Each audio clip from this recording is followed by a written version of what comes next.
गणेशाय नमः। कार्तिक स्नान की प्रचलित कथाएं। कार्तिक की कथा। एक सास थी, कार्तिक नहाती, 12 कोस जाती, 12 कोस आती। बहू जो थी वह कठड़िया में पानी डालकर कहती, मन चंगा कठौती में गंगा। वहीं गंगा जी आ जाती और वह नहा लेती। एक दिन सासू की नत बह गई। घर बहू नहाई तो उसके कठड़े में आ गई। उसने निकाल कर रख ली। सास आई, उदास होकर बैठ गई। बहू बोली, उदास क्यों बैठी हो? सास बोली, मेरी नथ गंगा में बह गई। बहू बोली, मेरे हाथ में आ गई। सास बोली, कैसे?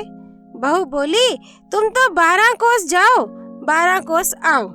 मैं कठड़े में पानी डालकर कह देती, मन चंगा तो कठौती में गंगा। गंगा जी यहीं आ जाती। उसी में तुम्हारी नथ बह आई। मैंने ले ली। जैसे सास को आई किसी को ना आई हो, बहू ने आई सबने आई हो। कहते सुनते हुंकार भरते को। कार्तिक की कथा संपूर्ण। इल्ली धुनिया की कथा। एक इल्ली थी, एक धुनिया था।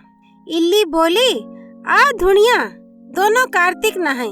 धुनिया बोला, तू तो गिरी दुहारे में पड़ी रहती हो तो तेरे में ताकत है, तू ही नहा ले।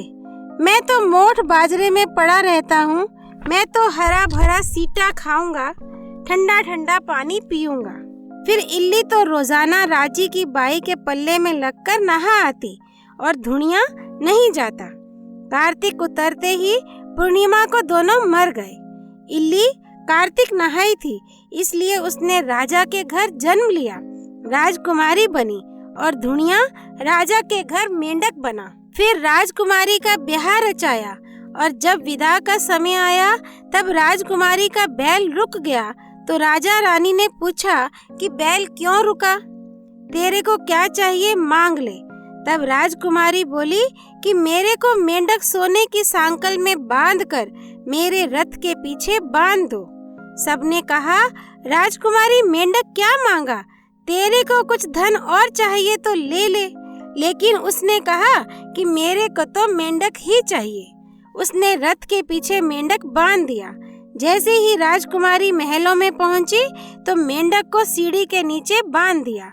जब भी राजकुमारी सीढ़ियों से उतरती चढ़ती तो मेंढक कहता, ए चटको मटको श्याम सुंदरी, थोड़ा पानी पिला। राजकुमारी कहती, मैं ना कहती थी कि तू कार्तिक नहा। एक दिन राजकुमारी की देरानी जेठानी ने सुन लिया और सोचा कि राजा कोई रानी लाया है या जादूगरनी। उन्होंने राजकुमार से कहा कि तू रानी लाया है या जादूगरनी, जो आदमियों से तो बात नहीं करती और जानवरों से बात करती है। राजा ने कहा कि जब तक आंखों से नहीं देखूं मानूंगा नहीं। एक दिन राजा छुपकर बैठ गया। राजकुमारी महलों से उतरी तो फिर मेंढक ने वही कहा और रानी ने भी वही जवाब दिया। तब राजा तलवार लेकर खड़ा हो गया और कहा कि तू मेंढक से क्या बात करती है? सच्ची बात करती है, सच्ची बता, नहीं तो तलवार से काट दूंगा। रानी बोली, पिछले जन्म में मैं तो एक इल्ली थी, ये धुनिया था।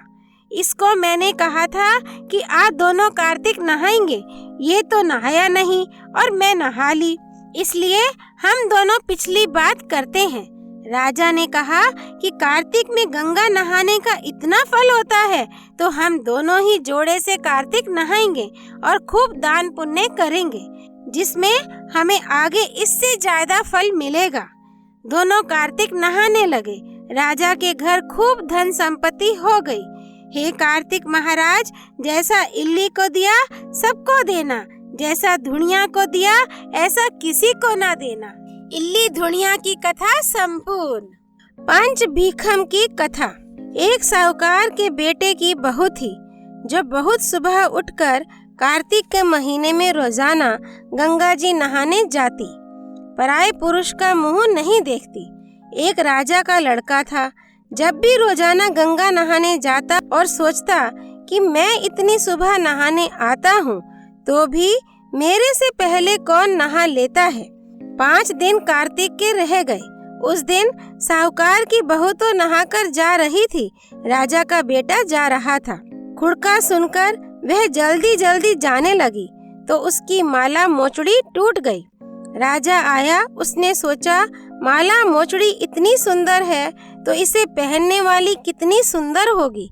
सारी नगरी में राजा ने हेलो फिरा दिया कि जिसकी यह माला मोचड़ी है वह मेरे पास 5 दिन आएगी, तब मैं उसकी माला मोचड़ी दूंगा।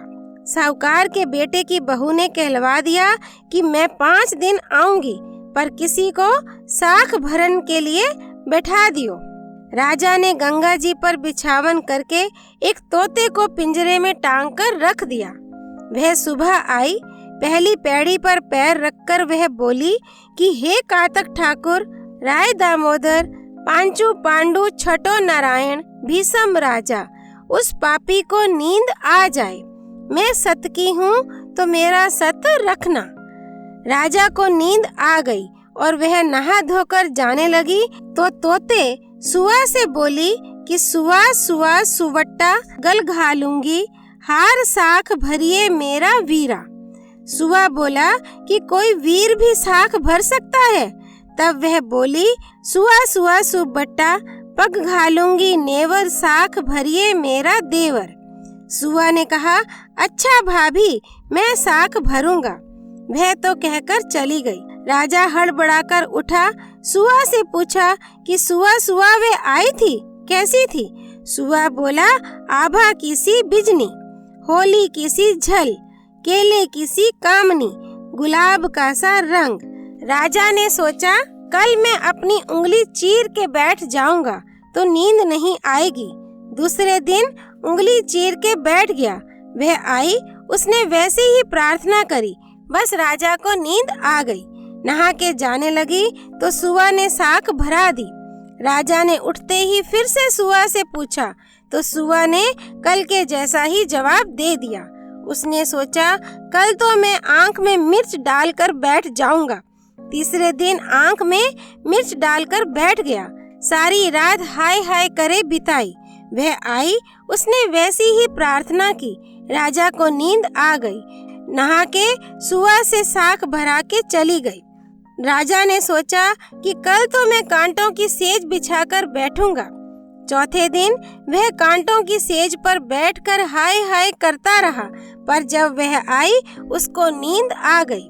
उसने सुआ से साख भरा दी और कहा कि उस पापी से कह दियो मेरे 5 दिन पूरे हो गए हैं, अब मेरी माला मोचड़ी मेरे घर भेज देगा। राजा ने उठते ही सुआ से पूछा कि वह आई थी क्या? सुआ बोला आई थी, अपनी माला मोचड़ी मंगाई है। थोड़े दिन बाद राजा के कोढ़ निकल आया, त्राही त्राही पुकारने लगा। ब्राह्मण को बुलाकर पूछा कि सारे शरीर में जलन कैसे लग गई। ब्राह्मण बोला कि यह कोई पतिव्रता स्त्री का पाप धरा है जिससे लगी है। राजा ने पूछा कि अब कैसे ठीक होगा। ब्राह्मण बोला कि तुम उसको धर्म की बहन बनाओ और उसके नहाए हुए जल से नहाओगे तो तुम्हारा जलन कोढ़ ठीक हो जाएगा। राजा माला मोचड़ी लेकर उसे घर गया और साहूकार से बोला कि ये तेरी बहू गंगा पर भूल गई थी, ये उसे दे दो और कह देना कि अपने नहाए हुए जल से मुझे नहला दे।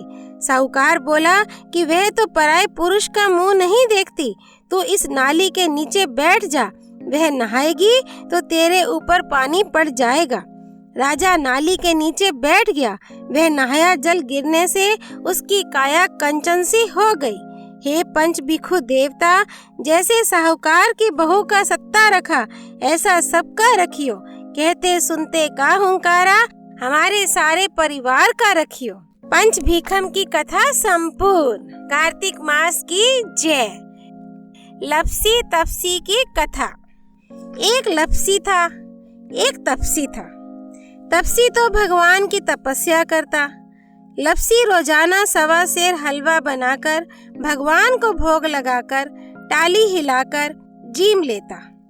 एक दिन दोनों में झगड़ा हो गया। लपसी बोला मैं बड़ा, तपसी बोला मैं बड़ा, क्योंकि मैं भगवान की तपस्या करता हूँ। नारद जी बोले कि तुम्हारा फैसला मैं करूँगा। दूसरे दिन तपसी नहाकर आने लगा तो नारद जी ने 1.25 करोड़ का मुंदड़ा तपसी के आगे गिरा दिया। उसने आंख खोलकर देखा तो मुंदड़ा पड़ा है। उसने उठाकर पैर के नीचे दबा लिया और तपस्या करने लगा। उधर लपसी 1.25 सेर का हलवा बनाकर भगवान के भोग लगाकर टाली हिलाकर जीम लिया। इतने में नारद जी आए, दोनों को अपने पास बिठाया। दोनों पूछने लगे कि कौन बड़ा है। नारद जी ने तपसी से कहा कि अपना पाँव हटा। पाँव हटाते ही मुंदड़ा निकला। तब नारद जी बोले, मुंदड़ा चुराने से तेरी तपस्या भंग हो गई, इसलिए लपसी बड़ा है। तपसी कहने लगा कि मुझे मेरी तपस्या का फल कैसे मिलेगा। नारद जी बोले कि तेरी तपस्या का फल कार्तिक नहाने वाली देंगी। सब कहानी कहकर तेरी कहानी नहीं कहेंगे तो कार्तिक का फल तुझे हो जाएगा। धोती देकर अंगोछा नहीं देवे, सिद्धा देकर दक्षिणा नहीं देवे, ब्राह्मण जिमाकर दक्षिणा नहीं देवे, दीवा चास के हाथ नहीं जोड़े तो तेरा पुण्य, कपड़ा देके बटन ना लगावे, दाहिने हाथ से नाड़ा बांधे तो सबका फल तुम्हें हो जाएगा। इतना कहकर नारद जी चले गए। लपसी तपसी की कथा संपूर्ण। कार्तिक मास की जय। श्री हरि अर्पणमस्तु।